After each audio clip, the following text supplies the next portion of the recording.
वीर किसको कहते हैं? बोला वीर जो दुनिया को जीत के आ जाए। महावीर किसको कहते हैं? जो खुद को जीत के बैठा हो, उसको महावीर कहते हैं। ऐसा महावीर सदगुरु कभी जीवन में मिल जाए और कानों में एक छोटा सा सूत्र भी दे दे, जो प्राप्त है वही पर्याप्त है, नहीं तो सर्वत्र दुख व्याप्त है, इतना ही कह दे।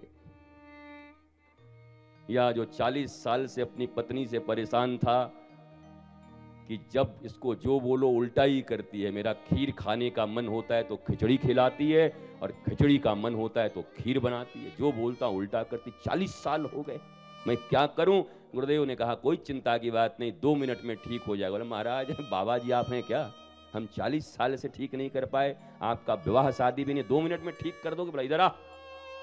और कान में उन्होंने कहा सुन, कल से जब तुझे खीर खाने का मन हो तो घर में जाके घोषणा कर देना, क्या आज खिचड़ी बनेगी नहीं तो गदर मचा दूंगा मैं। पत्नी तो तेरी ऐसी गदर मचाती है रोज, पक्का खीर बनाएगी और ऊपर से रोने जैसा मुंह बनाना, कोई मेरी बात नहीं सुनता। और कमरे में ले जाके बोला वह वह रे मौज फकीरा दी, वह वह रे मौज फकीर। काम बन गया। 40 सालों में जो विवाद नहीं सुलझ पाए वो विवाद 2 मिनट में। महावीर जब नाम सुनावे तो ऐसे ऐसे भूत पिशाच, हम आपको नहीं कह रहे भाई, हम माता लोग, हमको मत समझ जाना, नहीं तो आओगी नहीं दोबारा कथा सुनने।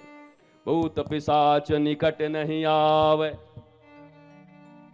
कोई प्रज्ञावान प्रबोधवान महापुरुष जब तुम्हारे कानों में इतनी सी भी कोई बात कह दे और तुम्हारी श्रद्धा पक्की हो, नक्की हो, तो यकीन मानो तुम अपने उन समस्याओं का समाधान शायद जन्मों में नहीं कर पा रहे हो। मैं जानता हूं कि अगर वो महावीर, अगर वो सदगुरु, अगर वो प्रज्ञावान महापुरुष तुम्हारे समर्पण के कारण 2 मिनट भी तुमसे बात कर ले तो 2 जन्मों की समस्याएं समाधान हो जाएंगी। तुम्हारे समर्पण के ऊपर निर्भर करता है, मानने के ऊपर निर्भर करता है। और नहीं तो फिर तो ठीक ही है, 100 गुण हैं, बस 2 ही नहीं है। एक तो खुद का अकल है नहीं, दूसरा गुरु का मानता नहीं है, बाकी तो है ही ऐसे। तो भूत पिशाच निकट नहीं आवे, महावीर जब नाम सुनावे। और एक भूत पिशाच नहीं आएंगे, ये भी पक्की बात, व्यासपीठ से कह रहा हूं। अब किसी को भूत पिशाच हो तो नाम लिखवा देना। जब भूत ही पिशाच हटाने का चल रहा है देश में, तो हम भी हटाएंगे अब, और दावे के साथ हटाएंगे। हम देखते हैं कहां भूत पिशाच आता है, किसके किसके ऊपर है। भूत पिशाच प्रेत कोई भी तुमको परेशान कर रहा हो, बिल्कुल तुम आकर के नाम लिखवा लो, कोई दक्षिणा नहीं चाहिए और तुम्हारा मंगल हो जाएगा, तुम्हारा कल्याण हो जाएगा, कोई भूत पिशाच तुम्हें नहीं पकड़ेगा। आज पता है मेरे संस्कार चैनल पे, शुभ चैनल पे, मेरे यूट्यूब पे, मेरे सोशल मीडिया पे आज बहुत सारे कमेंट्स आएंगे, गुरुजी आप भी, आपको तो इसीलिए प्यार करते थे हम लोग कि आप विद्वान हैं, प्रखर हैं, आप भी भूत पिशाच में आ गए। प्रोडक्शन डिमांड के अनुसार ही होनी चाहिए।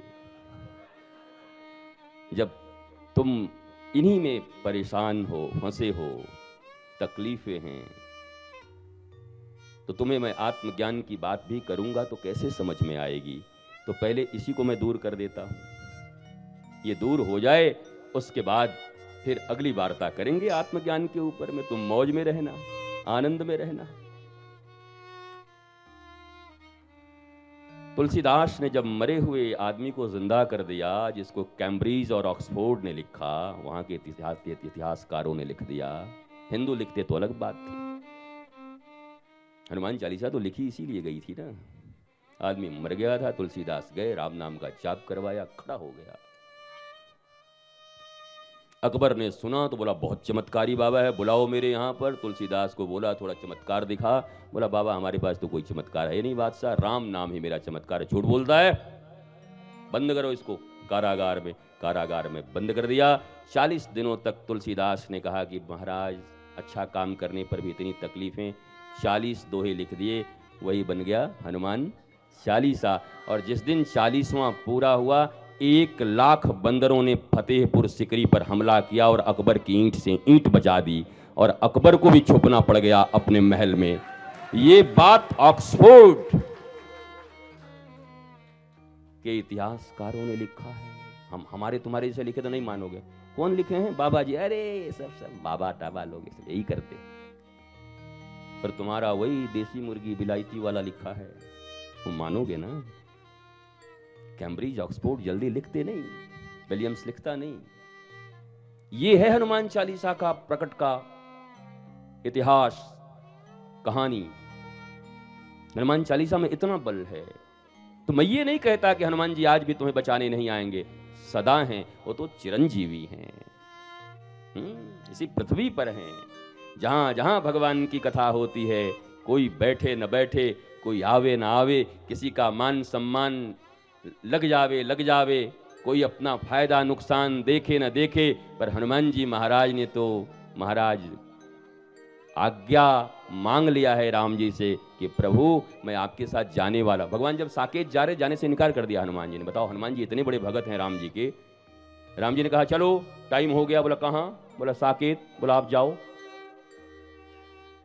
हनुमान ही है कि कोई और है? बोला हनुमान जी हैं। बोला एकदम बदल गया, चलो। बोला प्रभु नहीं जाते। क्यों? बोला मुझे आपकी कथा सुननी है। अब देखो, दो ही लोग हैं दुनिया में, एक गोपी है और गोपी कहती है कि कृष्ण एक तरफ खड़े हो। कृष्ण ने कहा मैं एक तरफ खड़ा हूं, मेरी तरफ एक तरफ कथा चले तो कहां जाओगी? बड़ा इठला के पूछे भगवान। गोपी ने कहा कथा में जाऊंगी। और मैं? बोला तुम्हारा कोई ठिकाना नहीं। तुम यशोदा के नहीं हुए, 11.5 साल में भाग गए। नंद के नहीं हुए, देवकी के नहीं हुए, वसुदेव के नहीं हुए, तुम हमारा क्या होगा? और बोला हमारी ये इज्जत है। बोला हाँ यही इज्जत है आपकी। तब कथामृतम तप्त जीवनम कविभिरीडितम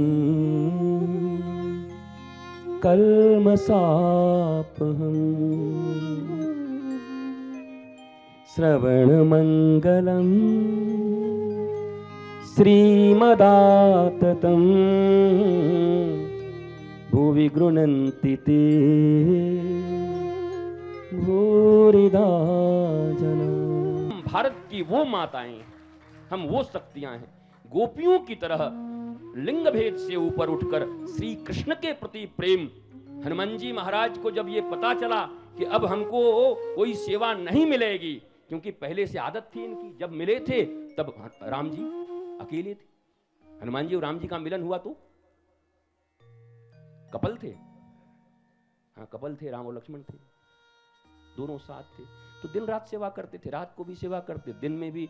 जब जानकी जी को वहां से ले आए, अयोध्या आए, तो मामला बिगड़ गया। अब हनुमान जी बाल ब्रह्मचारी, और संध्या को, रात्रि को, जब माता सीता, भगवान राम और बाकी सब सखी सहेलियां जो थी, सखियां, अष्ट सखियां जानकी की भी हैं, वो भीतर रहती, हनुमान जी भीतर बाहर पूंछ पटकते रहते कि यही हमको मिला, हम सेवा तक नहीं कर पा रहे हैं, क्योंकि वो राम से अलग रह नहीं सकते, जानकी की सेवा करना चाहते हैं। बड़ा दुख होता, दुबले होते गए। एक दिन जानकी जी ने पूछा कि हनुमान जी जंगल में तो ऐसे थे, कनक भूधरा खार शरीरा, अयोध्या में कुछ कमी पड़ रही है क्या? बादाम का हलवा खिलाऊं? ओ वह महाराज रो पड़े हनुमान जी, अरे मैया हमें बादाम का हलवा और फल से तो कोई, हमको तो 2 ही बार जीवन में भूख लगा। कब? एक बार बचपन में लगा, तो मैंने सूर्य को, तो सूर्य का अर्थ क्या होता है? गुरु, प्रकाश। वास्तव में बचपन में ही ज्ञान की भूख लगी है हनुमान जी को। देखो वेदांत की दृष्टि से हर कथा को समझो, केवल एक दृष्टि से नहीं समझते। सूर्य ज्ञान के प्रतीक हैं। बचपन में ही हनुमान जी ने परम ज्ञान को, सूर्य के ज्ञान को अपने भीतर समाहित कर लिया। और दूसरी बार कब भूख लगी? जब जानकी जी के यहां गए, अशोक वाटिका में सब मामला बन गया, तब क्या बोले? मां मैं अतिशय भूखा हूं। 2 ही बार भूख है, एक बार तो सूर्य ही निकल गए और दूसरी बार तो फिर पूरा अशोक वाटिका। इनका भूख भी खतरनाक है। और हम लोग ऐसे हैं जो 2-2 किलो लड्डू दे के मना रहे हैं इनको, बताओ। महाराज छोटे थे तब सूरज निकल गए, और बड़े हुए तो पूरा अशोक वाटिका उजाड़ दिया खा पी के।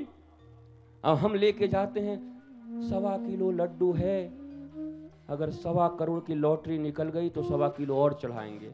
हनुमान जी भी चार्टर्ड अकाउंटेंट रखे हुए, वो तो खुद ही हैं ज्ञानी नाम अग्रगण्यम सकल गुण निधानम, उनसे ज्यादा बुद्धिमताम वरिष्ठम, बुद्धिमानों में सबसे वरिष्ठ हैं।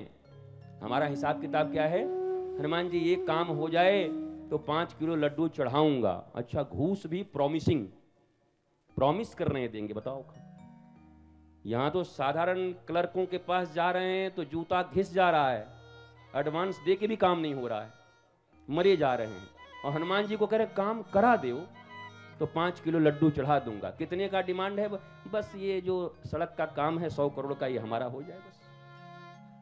हनुमान जी कितने चार्टर्ड अकाउंटेंट रखे हुए, बोले जरा निकाल तो हिसाब, ये कहां कहां कितना परसेंट बांटते रहता है, मुझे कितना परसेंट दे रहा? बोले 5 किलो लड्डू दे रहा। अरे बोला मैं ज्ञानी नाम अग्रगण्यम हूं, सकल गुण निधानम हूं, मुझे ठगने आ गया। बताओ, हनुमान जी को भी तुम घूस की तरह देने जाते। हे हनुमान जी, अगर ये हो गया तो हम लड्डू चढ़ाएंगे। भैया लड्डू क्यों बोलते हो?